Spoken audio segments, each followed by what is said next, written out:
Who do you think the two nominees will be in the end, and who will win? Yeah, it's going to be Joe Biden versus Donald Trump, and then Joe Biden's going to win. And Pierce, I'd love to chat with you after the election. You've made a few dollars, Harry, so why don't we have a little wager? $10,000 to a charity of your choice. I say Biden can't possibly win. You think he can? I mean, I personally don't bet on politics. I'm happy to have another bet to do something with charity. We can do something, absolutely no problem. But you wouldn't put your money where your mouth is on Biden, then? I don't bet on politics. Yeah. What's up, guys? Welcome back to the channel. Welcome to another video. As you can see in the title, in the thumbnail, this is going to be a good one. We have Harry Sisson, who is left embarrassed, absolutely embarrassed, after he appears on the Piers Morgan show. When he first went on there maybe a few weeks ago, where he was just gun-ho about Joe Biden winning the election. He said there's no possibility of him losing or possibly even dropping out. So he's on Piers Morgan show, back again, basically eating his own words. So let's not waste any time and get right into it. Of course, make sure you guys stay to the end. We're going to get into the comment section. Let's get right into it. Wrestler, Fox News contributor Tyrus, and TikTok influencer Harry Sisson. Well, welcome to both of you. Harry, I want to start by playing a little clip of you last time you appeared on my show. Who do you think the two nominees will be in the end, and who will win? Yeah, it's going to be Joe Biden versus Donald Trump, and then Joe Biden's going to win. And Pierce, I'd love to chat with you after the election. You've made a few dollars, Harry, so why don't we have a little wager? $10,000. He said, I would love to chat with you after the election. He's chatting with him now before the election. To a charity of your choice. I say Biden can't possibly win. You think he can? I mean, I personally don't bet on politics. I'm happy to have another bet to do something with charity. We can do something, absolutely no problem. But you wouldn't put your money where your mouth is on Biden, then? I don't bet on politics. Of course. Well, I saved you $10,000 there, Harry, with your refusal to accept the bet, obviously. Welcome back to Uncensored. I mean, you were completely wrong. Not only did Biden not stay in the race, but he certainly won't be president again. So do you accept you were completely wrong? Yeah, I think I was going based off of publicly available information. All of the information available was that Joe Biden was staying in. He consistently told reporters he was staying in. He said, I'm the guy.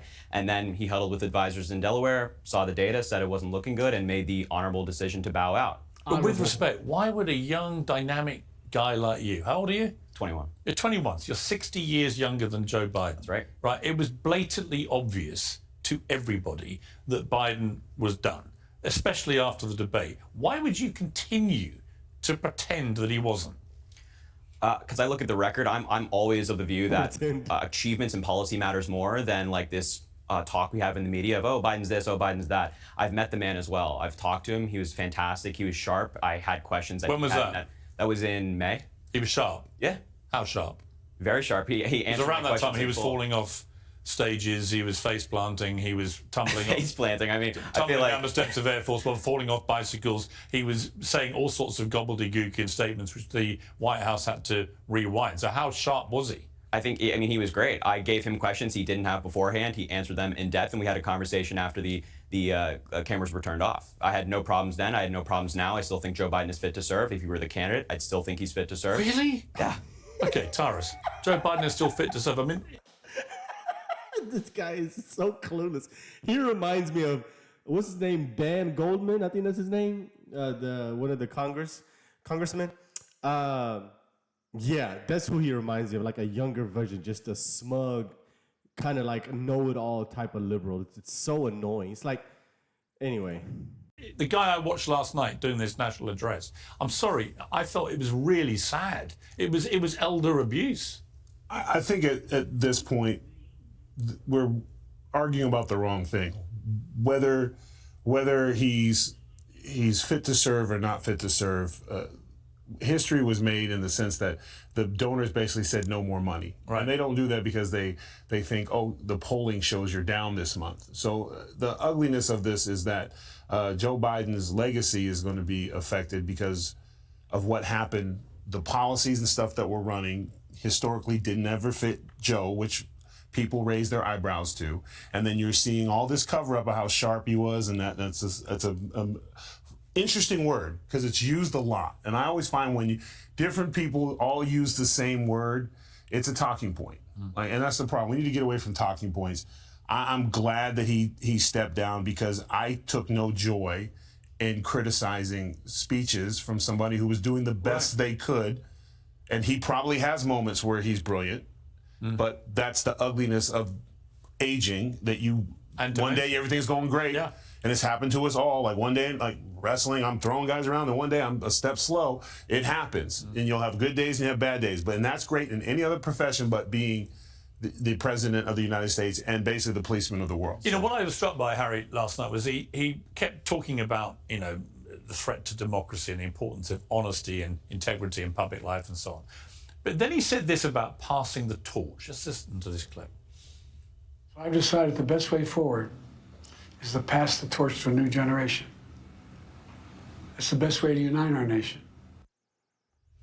No, I'm sorry, Harry, that was just a blatant lie. He didn't decide it was time to pass the torch only the day before he quit. He was absolutely gung-ho. I'm going to be running. I'm going to be president. I'm going to win 4 more years, blah, blah, blah, blah, blah. Even in the speech last night, he said he thinks he still has it in him to do another term of office. But that's not what happened. What happened was the Democrat grandees, Barack Obama, the Clintons, Chuck Schumer, Hollywood stars like George Clooney penning op-ed pieces in newspapers and so on, they all collaborated with the donors, as Tyra said, who yanked the money, to torch him. He was torched by his own side. That's what happened, isn't it? I mean, I think it's a combination of things. I think that there was obviously concern among party elites, you might call them. I don't know if that's the word. But well, there was a concern. There was a poll came out on Sunday morning saying he was 7 points down in Michigan. Right. As Frank Luntz said, one of the 3 crucial swing states. And at that point, bang, the rope was pulled, right? But it's also it was also his decision. He could have stayed in the race and said, like, I'm the nominee. I got the votes. I won the primary. I'm going to get the delegates. I'm going to be the nominee. But he looked at the data and made the honorable decision, said, no, I'm not going to. But is he that honourable to do it now? I mean, he's... That sounds great, but let's be honest. Nancy Pelosi walked in and said, we can do it. The easy way or the hard way. The hard way was Article 25. You know what it was like? Goodfellas, one of my favourite films, right? And I happen to know Joe Pesci very well through golf. So it's the scene where Joe Pesci thinks he's going to be the made man. Yes. Right? And the whole build-up, goes thing, and he goes in and they whack him, right? I think that's what happened with Joe Biden on Sunday. I think to say that it's like, oh, it's not honorable because it's taking place now, I think is a little bit disingenuous. Well, I only say that because the other 2 Democrat incumbent presidents since World War II who have resigned in election year and decided not to vote did it massively earlier in the process, did it at the start of the year, which gave their replacement the chance to really build proper momentum. By giving Kamala Harris only 4 months, you know, it could end up being, we don't know yet, and she might well turn it around and she might win. So let's put that caveat there. But if she was to lose quite badly, you could look back at it and say that had he pulled out a lot earlier, it would have given her a better chance. But I think we can both agree that the political circumstances back then with like a Lyndon Johnson was different than now, right? The reason it's happening now... Well, not really. In his case, it was the Vietnam War had made him very unpopular, right? So they thought he would lose. Right. Here, Joe Biden's physical and cognitive state made him increasingly unpopular. And despite all the achievements that people like you queue up to tell us he made, and I'm not disputing some of them are genuine achievements, but his approval rating's at 37%. I keep hearing this week, he's the greatest president of modern times. Why is he so unpopular then? Why is people not just literally, why are there not parades in the streets for the greatest president of all time? Well, it's 37% approval. We know the reason. Historically, the American people will blame the commander-in-chief for things that are often out of their control. So inflation and gas prices, I think anybody who's honest will recognize that Joe Biden obviously didn't cause those things, that those things are global factors. Inflation spiked in Great Britain at the same time. All the financial problems in his final year, but it was the pandemic. I agree, and I wouldn't blame him for that. Democrats, Tyrus, from memory, queued up to blame him. The first day he got in office and shut down the oil pipe, he hit the green light for Russia and China. He changed the dynamic of the oil. When he who controls the oil controls the way things go. So he made a lot of, but again, I don't believe that these policies were Joe Biden's. I believe that the real issue is that whether it was Kamala Harris or whomever made decisions and the president wasn't unable to. And we saw that. The debate is the reason why he's out. They pulled the money and they said enough. Here's the part. Barack Obama, he is a constitutionalist to the 10th power. Like when it comes, so he won't endorse. And I don't think his endorsement is based off, he doesn't think she can win, like those reports are. I think he doesn't like the way the process was. I think we're seeing a split. There are reports today. So just before we came on air, there's two reports, and you can have the same thought on the same thing. He can say he doesn't think she could win, and he can also endorse her. Yeah, I think he will endorse. I mean, the idea that Barack Obama is not going to endorse that speaks volumes. A black woman but I think who is the nominee. But in defense of him, I think he's looking at, he doesn't like the process. I think he wanted an open debate. And would that have been better for the Democrats, do you think? I think it would have been better in terms of showing Kamala doing her own thing. Because the Republican side, we've made huge mistakes, and I thought it wasn't possible. I thought, after the assassination attempt, after the speech, but literally the VP pick didn't help. Talking about her as a woman, whether she has children or not, moronic and stupid. I don't know why the Republican Party's politicians seem to think the answer to getting votes is telling women what and not to do with their body. That's stupid. Like we had a 40-point lead. Hang on, you're agreeing with each other. I'm agreeing with what you're saying right now. It's not hard. Like, listen, I'm not a tent guy. I'm too big for that shit. You know that. So I call balls and strikes, and we were sitting in a great position, and now no one's going to talk about the fact that Biden's policies weren't his, or investigating who was doing what and what was Jill's role and who's this role. Now we're going to be talking about Trump insulting a woman. Yeah. So you literally, all the work, we've got this huge lead, and if we just stuck to policy and deeds and let them call him a felon, and because Americans, when they call him that, they respond with what? They send more money. I agree. Insult the person. There's a new campaign ad out on behalf of Kamala Harris. Let's take a look at this. In this election, we each face a question. What kind of country do we want to live in? There are some people who think we should be a country of chaos, of fear, of hate. But us, we choose something different. We choose freedom. Freedom, freedom, I can't move. Freedom, got me losing.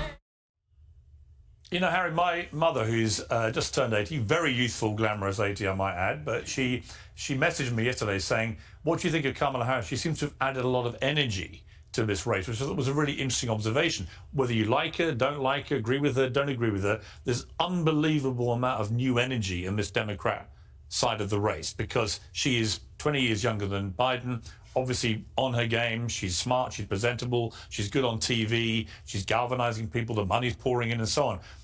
Do you believe, though, that once that honeymoon period inevitably quietens down and there's a more forensic analysis of her record, do you worry that she is too far left in her record to actually avoid Trump stomping all over her politically?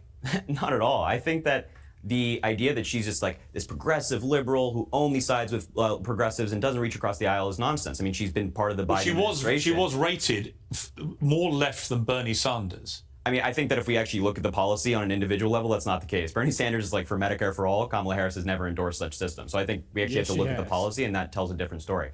But her record is certainly not a progressive one in the sense that it's like a Bernie Sanders kind of policy. She was a district attorney, a prosecutor. She sent people to jail. She's definitionally in favor of the rule of law. She also wanted to defund the police. That's not great. She's never come out and said, let's defund the police. She effectively did. Well, effectively and saying are two different things. Okay, I mean, look, the other thing she was she was clearly... He's saying the quiet part out loud. He's saying that, one, liberals don't believe in the rule of law and order. They're basically the party of chaos. And then two, he's admitting that essentially the defunding the police ideology is a bad thing, right? Why would it be a stigma towards Kamala Harris by associating her with defund the police? If it was such a great idea, even Harry would be like, oh yeah, I mean, she did endorse that. It's a great idea. And if she didn't endorse it, he should also be like, well, she should have endorsed it, right? Because if it was such a great idea, why wouldn't they? Interesting. Billed as the immigration border czar, Tyrus, which they're now trying to deny ever calling him, but it's a brilliant thing. I think it was Newsbusters did it, or somebody did it. They did a mashup of all the people on the left saying, well, they never called her the border czar. Right. You have them all calling her the border czar. And that's been gold. A disaster. That is gold, and that should be on every campaign ad with Republicans. But as soon as we stop talking about policy and get it, because Kamala's going to want a street fight, because Trump will beat her up in a street fight, and he will say all kinds of stuff that we'll be like, oh, that's hilarious, and independents will be like, oh, that's not okay. Yeah. So they want a street fight. I agree. And if it's hard, She's already goading it. and she's hit me. It's Yes, not, let's go. It really Please is. hit me. It literally Hit is me. hands down. I dare you. I Come on. dare you. Come after Make the- comments come about after me a black over woman it. if you want. Yeah. Because it's going to look bad. But Yeah. if he doesn't take the bait like he did, he showed great restraint in the Biden debate. He could have attacked him. He went at him. He made the one comment, which I thought for him was he showed great restraint. He actually, he was compassionate even in the sense that he didn't go after him or make fun of him, which would have been a horrible mistake. And if he goes in a debate with Kamala and starts calling her dumb or even horrible women, it's going to be a mistake. Policy. That's what the American people want to hear. We're tired of it, and you can't run one side's deceiving and not doing what they need to do. Why are you shaking your head? Because we win on policy. Like I wanted to be a policy conversation. I'll take that bet. I agree. I think we're the party of pro-choice. We're the party of capping insulin at $35 a month. We're the party of fighting climate change. We're the party of investing in infrastructure. So I want a policy A conversation. bunch of woke policies. When does that insulin kick in? Because I have a type 1 diabetic at home, and I'm still waiting For seniors on Medicare? 35. Well, Joe Biden's trying to, I guess it's going to be Kamala Harris as the nominee, wants to expand it to all Americans, not just seniors on Medicare. That's our agenda. I think So her more record Americans is his agree with record. that. Well, they work together. It's a That's team. all you need, President Trump. Just run on the record. I agree. Look at the largest investment in infrastructure since Eisenhower, largest investment in fighting climate change in world history, and as we mentioned, capping insulin at $35 a month for seniors on Medicare. If you want that to be her record, I'm there. Yeah, none of that happened. But Listen, can we all agree on one thing? This race just got a lot more interesting. I think it got worse. I think you? we're going to see the worst in everybody. Do you? It's sad, yeah. That is the fear, isn't it? Yeah. Because it's clear Kamala is going low deliberately, and the big question Is and we will- probably all know the answer, is can Trump rise above it? And I'm not convinced he has that valve. It's going to but we shall be see. difficult. Guys, thank you very much. Good to All talk to you right, both. there you have it, ladies and gentlemen. Pretty interesting debate, right? I just wanted to have Harry come on here and just take that massive L of having to go back on the Piers Morgan show after Joe Biden had dropped out. But let's get into the comment section. So we got the first comment that says, I don't want a nice president, I want a powerful one who will stand up for and protect our country and its citizens. 2.2 thousand likes. Next comment says, Trump called her dumb. She called everyone age 18-24 stupid. Why the double standards? Exactly. I agree with that 100%. That's one thing that I don't like, because it's truly unfair that the left and the Democrats and Kamala Harris are gonna go after Donald Trump personally and use, ad hominem attacks, which the left or the mainstream media is not gonna point it out, right? It's not gonna criticize that. But if Trump was to do the same exact thing, it's gonna look worse, because one, the media is gonna exaggerate it, and then two, the whole identity politics, right? It's not, the optics don't look good when they say, oh, you have a white male criticizing a black female. They're gonna say he's a racist, he's a sexist, misogynist, all types of nonsense, which are not true. We all know are not true, but most of the people that watch the news networks fall for that type of propaganda. So it's crazy to me. But anyway, next comment says, so if he insults a woman, it's bad because she's a woman. What about equality? Good. I mean, that's a great point. Next comment says, when Trump insults someone, it's a problem. When Kamala does it, not so much. Rattlesnake TV. Love his content. He said, Harry is everything bad about the current generation of narcissistic attention seekers in one human. The kid would sell his own mother for a bit of clout. I wouldn't put it past him. Next comment says, why does Trump need to treat her with kid gloves? Is she not an adult? Is she not a strong woman? Is she not an independent, strong woman? She will attack him, but he can't return the favor. Wow. Next comment says, why shouldn't, everybody's literally talking about the same thing. Why shouldn't Donald Trump treat Harris the same way he would treat Biden? I thought equality was a thing. Literally, that's what everybody's talking about. Next comment says the same thing, just a question. People are saying Trump should not talk to Harris the way he talked to Biden.